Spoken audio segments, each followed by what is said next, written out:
essentially what I want to put today, a question in front of you all, all aspiring people, that what happens is that it is not the question of whether we can build it or not. The question is what kind of institution we want to build, how we want to build. That is the question. That is what we would like you to answer today. Also, we would like how also we want. Whether we want to build a centralized, a failure-prone, unscalable system, non-resilient system, or we can build distributed, scalable, resilient, and regenerative and economical system. That is the whole challenge. How could we do that? That is the whole challenge. And we would like you to think on that perspective. And then, what we would like to say is that, I'd like to say that we have been growing rice in Nepal for a long time, but still we have to learn everything about rice, yeah, right? We still do not know much about rice. So this is the same thing, you know. Many people say that how much you know about Open University, how much you know about distance education. That's what I want to say, is that, you know, sometimes it is possible to eat the rice, grow the rice and eat the rice without knowing much about rice. That's what I want to say. Why I want to say is that, you know, Rutherford, scientist at Canada's McGill University, he spent his entire life in learning atom. And he even developed Rutherford model and all of that. But he couldn't know even fraction of the atom. However, he had just found that you can split atoms and then you can make multiple molecules, atoms. That's what he discovered. Just by knowing that, Einstein said that whatever is left over can produce a lot of energy. Just in hearing that politician wanted that, oh, now we make the bomb, you know. But they didn't know how atom breaks. And they just told that, okay, scientists make it, right? And then they poured some money. But in fact, atom was actually built within a short period of time. So, what I want to say is that it is sometimes possible to make things even though you may not know a lot. That is the whole idea of bringing minds together. So when minds come together, impossibles become possible. That is why, although on one hand, we have to think atom is as complex as any universe, right? When we start looking inside the atom. But on the other hand, you can think that the whole universe is on your fingertip also. These are the two mindsets. And now we have to juggle between these minds and to come to some place where we actually solve practical problems. And this is about solving practical problems. And that is where we would like you to focus on. Actually, there was so much to tell, but only thing I want to tell you today is that how could we build an institution that is not just performance-oriented, you know, and efficiency-oriented, and economy-oriented, or how to education gives all kinds of, you fix computer this way, that kind of education, but somehow it loses the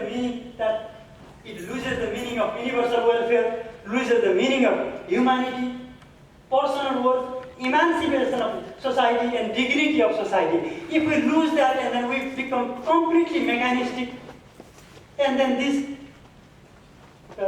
children, we produce children that have no sense of values, but they are just playing on these little gizmos, you know.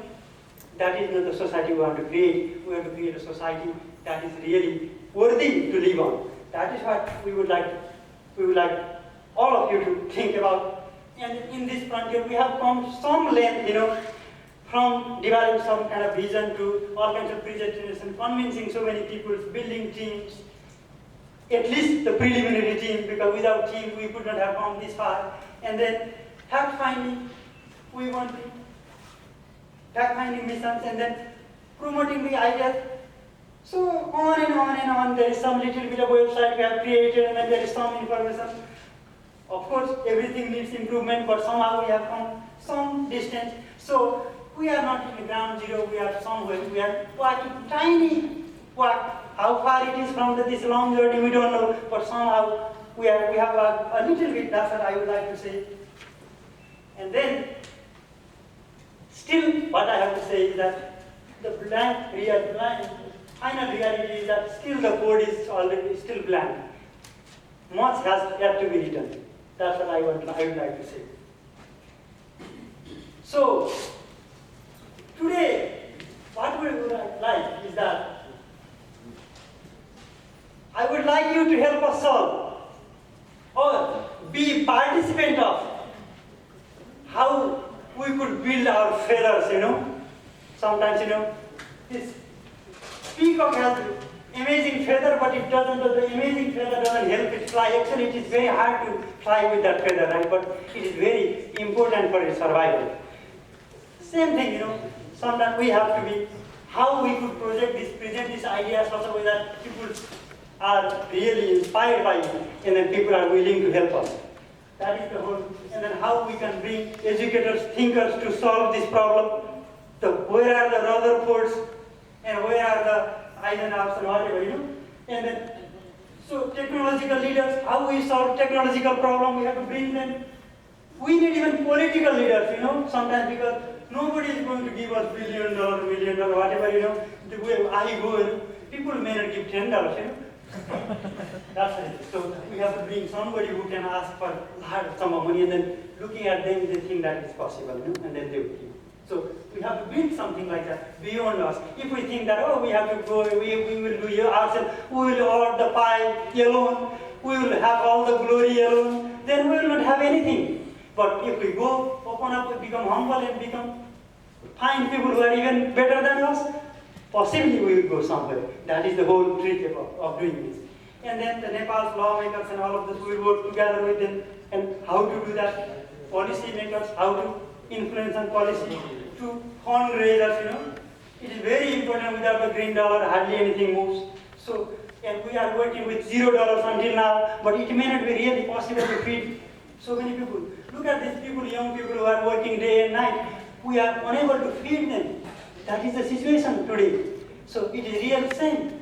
We are trying such profound thing in this world where there is wealth after wealth, and billions and trillions is going on wastage, but we are unable to feed people who are working day and night to build profound institutions. That is the situation. How do we solve that? You have to teach us, and how we can build collaborative environment where all kinds of institutions, individuals can come together.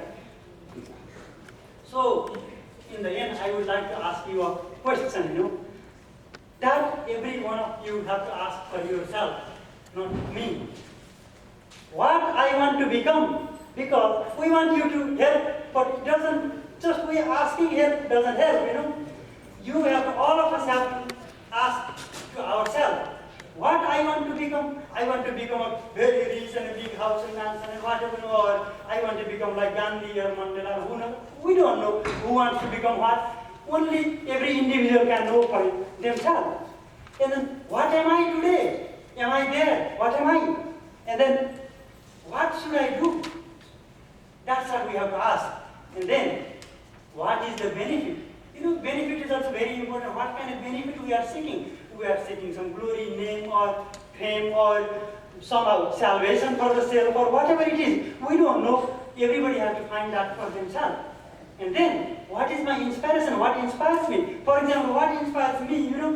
This person's face. This is one of the blacksmith and very profound craftsman of my village. But his children are uneducated. He is uneducated. He is illiterate. But he built the school where I studied. That pains me. I have got an education from a school that he built, but I am unable to transform his life. But, of course, I cannot transform one village. It is the whole humanity combined together we can transform everyone's life. That is the whole idea. So, that inspires me, but I don't know what inspires you. Everybody must have some inspiration. Find out. And then, what I can give up, unless we give up something, there is nothing we can give. Giving itself is giving up, So, what I am putting down, I have everything, what can I put down? That is the whole question. What should I give up? And then, am I committed, sincerely committed, or it is just infatuation? The sincere commitment versus infatuation we have to really identify. And I am putting this, I was looking for yajna, In yajna, what happens? People do self-sacrifice. Even in Nepal, when they are doing yajna, they burn rice. And I used to wonder, they are burning rice, what are they doing? People are hungry and they are burning rice. In fact, what is it doing? It is the significance is that it is like self-sacrifice. I am giving even the thing that amounts to my survival, I am giving away. That means I am sacrificing. So I am willing to take that hit in a sense, That is the symbolism of yajna. So what in a yajna, who is going to sacrifice what? We don't know. Everybody has to think for themselves. But what I want to say is that, how does the light come? Light comes by giving off. But when everybody were to take, what happens? There will be black hole. Black hole is a sink where nothing goes out. But light comes by giving off. But if you are thinking that you will be the light of the world by holding, you will not be. You will be the black hole of the world. So I would like all friends to be inspired to become the light of the world and give something to inspire the world, to make a better world and live in a better world, better society. That's what I would like to say. And then if you have questions, etc., there are websites, etc. Thank you so very much. I give a lot of time, I suppose. I'm sorry for taking all. Thank you.